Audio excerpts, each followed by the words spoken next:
Alright, today we're going to talk about something called scientific notation.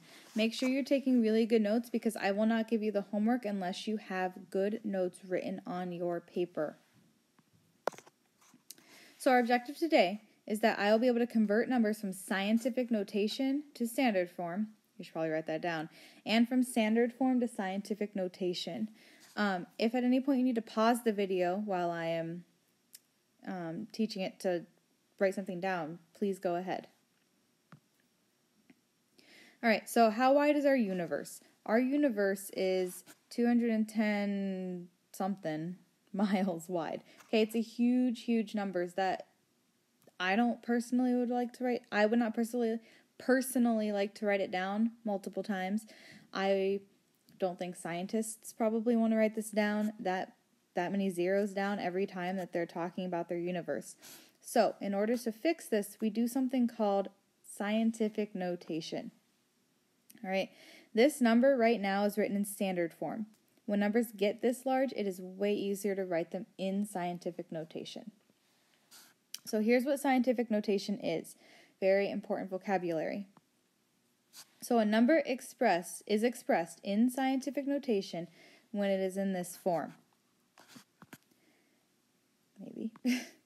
A times 10 to the n, where A is a number between 1 and 10, alright, so it can't be 10, and n is an integer, so a positive or negative counting number.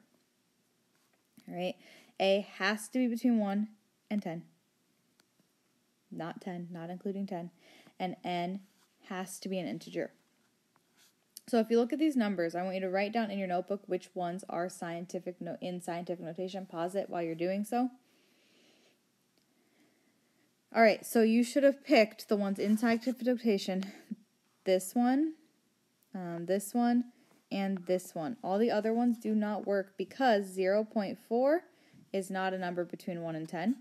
18 is not a number between 1 and 10. And 13 is not a number between 1 and 10. 1.3 is.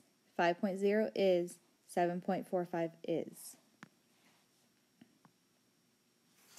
Alright, positive or negative exponent. So, when using scientific notation, there are two types of exponents. First type is positive, alright, which represents really big numbers. So if you have a positive exponent, it would represent a giant number. Negative exponents represent really small numbers that are actually less than 0. Alright, if an exponent is positive, the number gets larger, so you move your decimal to the right, and I will explain what this means in a little bit, but you need to write it down. And if the exponent is negative, the number gets smaller, so you move your decimal to the left. So, I want you to think about, is this going to be a big or small number? So you should have answered that the first one's going to be a big number because it's a positive. Second one's going to be a small number because it's a negative exponent. Third one's going to be a big number because it's a positive exponent. And fourth one is going to be a small number because it's a negative exponent. Alright, so we're going to start with scientific notation to standard form. So scientific notation is great, but sometimes we don't necessarily know what that number means. So we're going to work on writing these numbers in their standard form. So this exponent is positive, which means my number is big. And anytime I have a positive exponent, my decimal point right here, my decimal point gets moved to the right. Alright, so I'm going to move my decimal point 5 times over. So actually, let me rewrite this. 6.832. So I'm going to move my decimal point. 1, 2, 3. Yes, I know there aren't any more numbers, but I'm going to keep moving it. 4, 5. And my decimal point goes here. Alright, in these empty spaces, that's where we add zeros. So this number expressed in standard form is 683,200. Alright, so it's 683,200.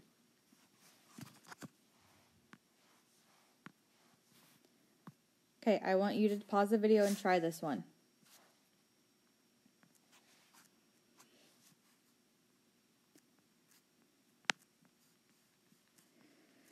So you should have gotten the answer as 2,400. I moved my decimal point 3 places to the right, so I get 2,400. I don't need my decimal point. When it's a big number, we can drop it off. You don't ever see 2,400 point.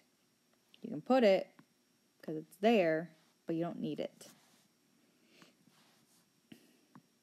All right, now, what is different here? Well, I see that there is a negative exponent. So that means my number is going to be really, really, really small. All right, because my exponent is going to now go in my decimal is going to go in the left direction. So if I rewrite this 5.248, I need to move my decimal point 7 places to the left. So 1, 2, 3, 4, 5, 6, 7. My decimal point's going to go there, and I'm going to add 1, 2, 3, 4, 5, 6 zeros. So this number becomes 0.00000528. Okay, not super fun to write this out the whole way, so that's why we write it in scientific notation. All right, please be using your notes to remember if your decimal goes to the right or to the left. You'll eventually get better at it, but right now it's new to you. All right, try this one. All right, so you should have written on your paper 3.2. And if I move it 1 to the left, it becomes here, so your answer is 0.32.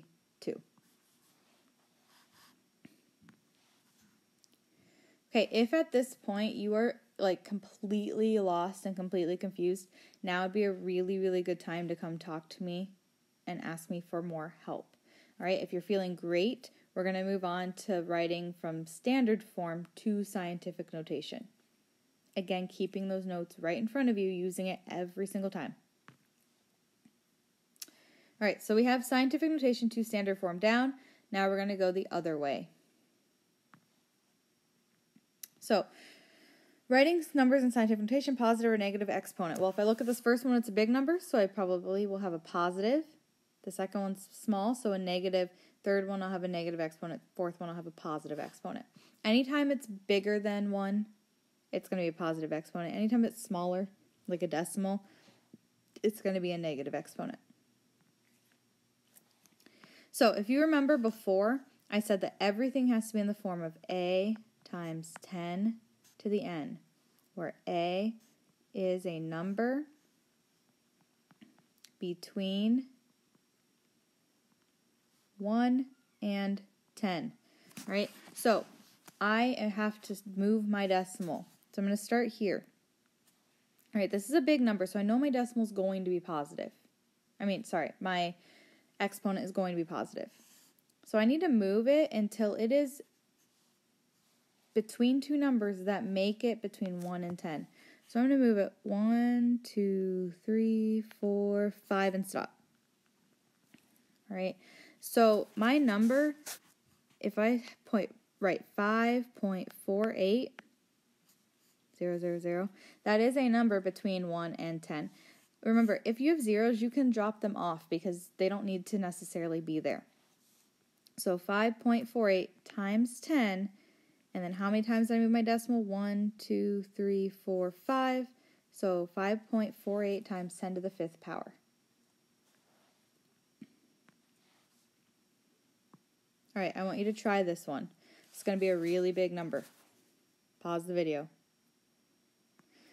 All right, so you should have written that you put your decimal point between the 2 and the 8. So 2.8 times 10 to the 1, 2, 3, 4, 5, 6, 7, 8, 9, 10. 10 to the 10th power. Okay, way easier to write this than that.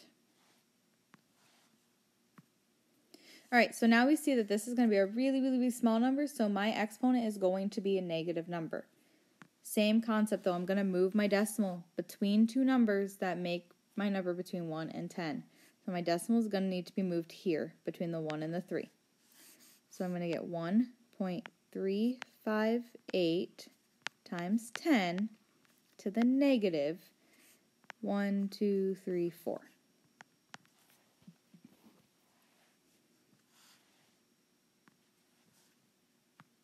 All right, I'm going to try this last one. Pause the video. All right, so you should have written on your paper 3.9 times 10 to the negative 1, 2, 3, 4, 5.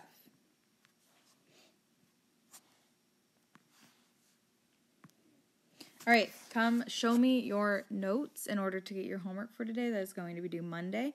I need to see your answers to number 2 and number 13 before you can leave today, so I suggest you do those 2 first and then come show me. If you finish, try the back. It's a little bit of a challenge, but I want you to think about power rules, especially quotient rule and product rule.